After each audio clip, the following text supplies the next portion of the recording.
বৃন্দ, শর্টকাট সলিউশনের পক্ষ থেকে তোমাদের সবাইকে স্বাগত জানাচ্ছি। আশা করি তোমরা সবাই ভালো আছো। আজকে আমরা সপ্তম শ্রেণীর ম্যাথ বইয়ের আহ, গণিত বইয়ের ম্যাথ বইয়ের সমাধান করব। আশা করি বুঝতে পারছো। আজকের ক্লাসটি শুধুমাত্র সপ্তম শ্রেণীর শিক্ষার্থীদের জন্য করতে যাচ্ছি। তাহলে আমরা কথা না বাড়িয়ে শুরু করি। আজকে আমরা যে ক্লাসটি করব সেটি হচ্ছে উম, সমানুপাত ও সমানুপাতের সমানুপাত ও লাভ ক্ষতির এই অধ্যায়টি, দ্বিতীয় অধ্যায়টি আমরা করব। আমাদের আজকে আহ, যে টপিকসটা দেয়া আছে সেটি হচ্ছে 23 পৃষ্ঠার কাজের 2 ও 3 এবং উদাহরণ 8। এই অঙ্কগুলো আজকে সমাধান করব। বিগত ক্লাসগুলোতে আমরা আহ সমানুপাত ও লাভ ক্ষতির এর আগের প্রথম থেকে উদাহরণ 7 পর্যন্ত আহ অঙ্কগুলো সমাধান করেছিলাম।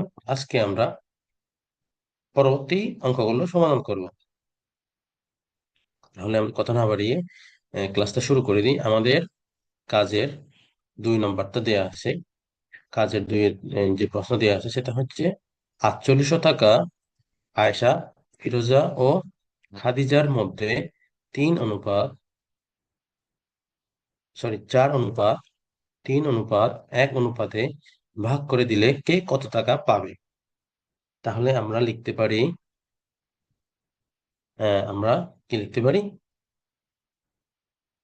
আমাদের যদি সমাধান এভাবে করি তাহলে আমরা আমরা লিখতে পারি হচ্ছে আহ টাকার পরিমাণ টাকার পরিমাণ টাকার পরিমাণ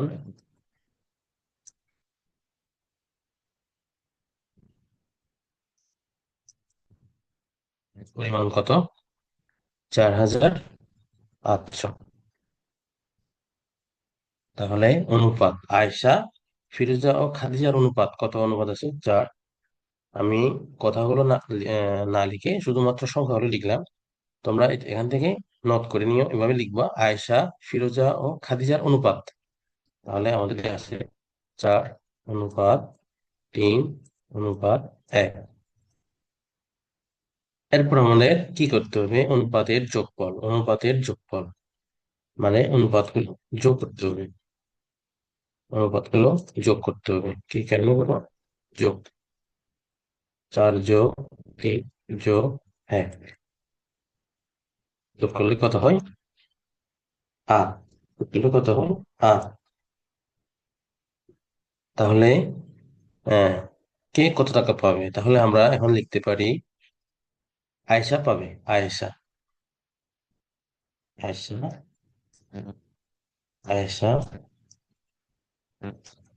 আয়েশা পাবে। কত পাবে? আমাদের কত দেওয়া ছিল? মোট দেওয়া ছিল 4800। 4800 গুণ, নিচে থেকে 8, উপরে থাকবে 4। তাহলে যদি ভাগ করে দিই, এখানে শুধু এবং 38 যদি ভাগ করি তাহলে 2 দ্বারা ভাগ করলে কত হয়? 24। 24 তাহলে পেয়ে আইসো পাবে কত? 2400। 2400 পাবে। এরপর আমাদের দেয়া আছে ফিরোজা। ফিরোজা পাবে কত? ফিরোজা পাবে হচ্ছে, আমরা দিই ফিরোজা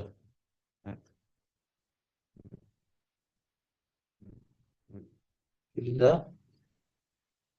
ফিরোজা পাবে কত? 40 গুণ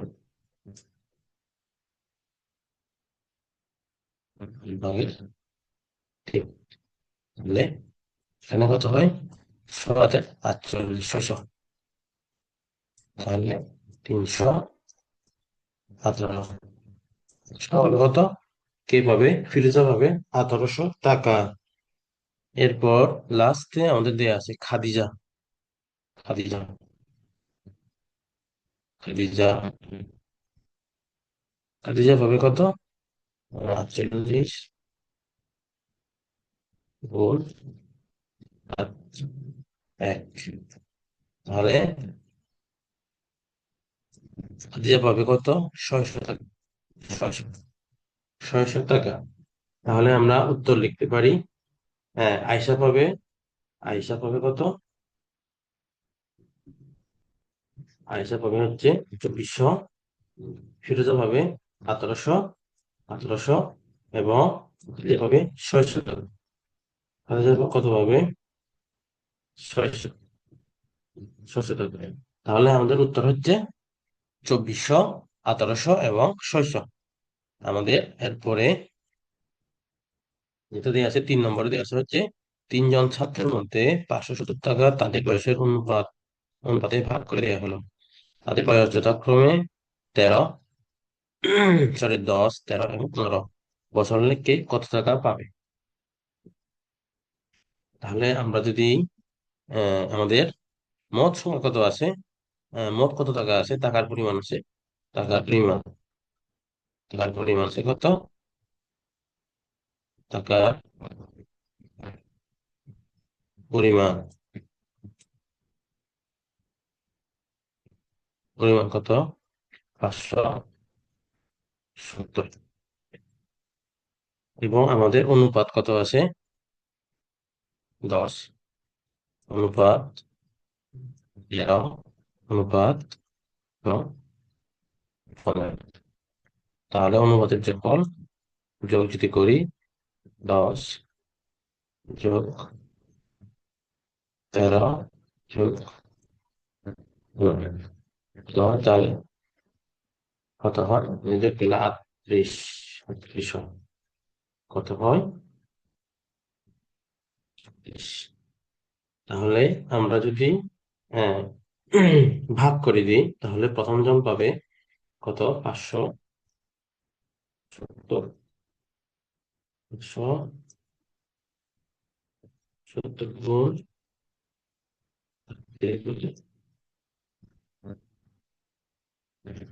আহ, কত? 10 × 38। 38।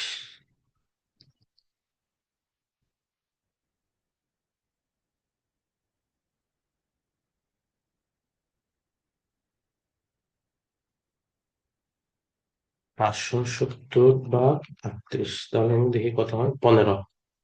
এটা থেকে দেখি কত? 15।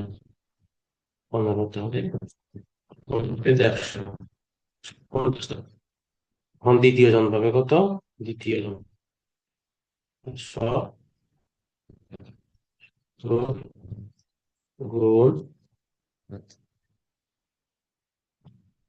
38, উপরে যাবে কত? 13। 13 মানে এটা তো 15। তাহলে কত হবে? 15 × 13 হতে হয় 195। এবং সর্বশেষ তৃতীয় জন পাবে কত টাকা? উম তাহলে কত টাকা পাবে? তৃতীয় জন পাবে হচ্ছে 530 ভাগে 15।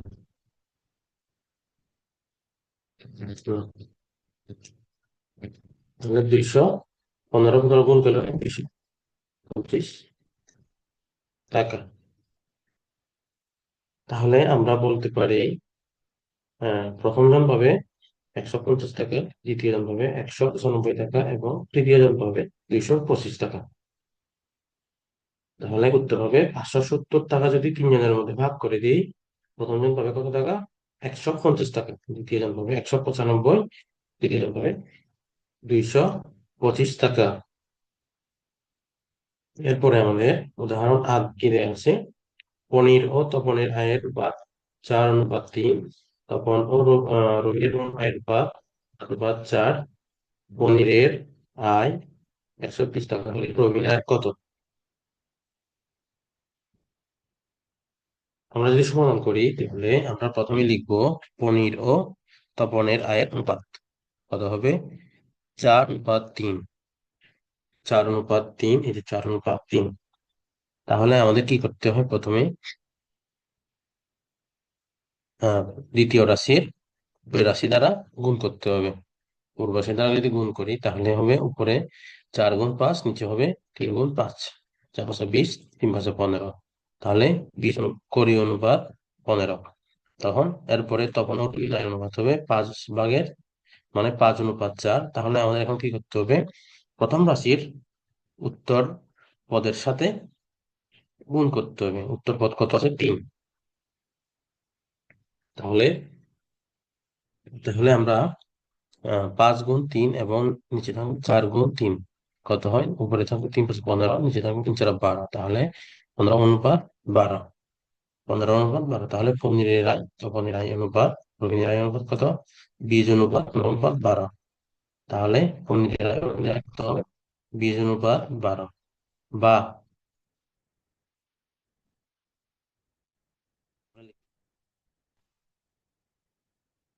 তাহলে আমরা লিখতে পারি আহ পনিরের